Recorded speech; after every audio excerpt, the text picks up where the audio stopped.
Maraming tao ang naniniwala, ang saging ay may kalidad na makapagpatulog. Maniwala ka man o hindi, mayroong research na suportado ng science na maaaring may ilang katotohanan sa likod ng palagay na ito. Ayon sa Journal Nutrients, ang mga pagkain na mataas sa tryptophan parehong pinabubuti ang duration ng pagtulog at kalidad ng pagtulog.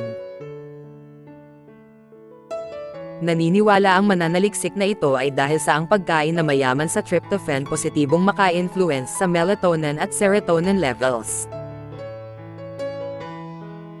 Sa katotohanan, ng mga saging ay punong-puno ng tryptophan, na nagpapaliwanag bakit ang saging sa gabi maaaring magdulot ng ilang mahimbing na pagtulog, ngunit hindi lang iyon ang nilalaman nito.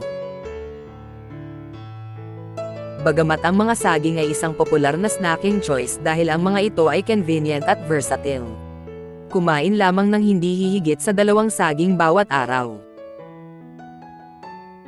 Kung hindi ka pa nakakakuha ng sapat na tulog pagkatapos kumain ng saging, mag-practice ng ibang sleep hygiene tools. Tulad ng pagtatakda ng oras ng pagtulog at pag-optimize ng space sa pagtulog. Thank you for watching.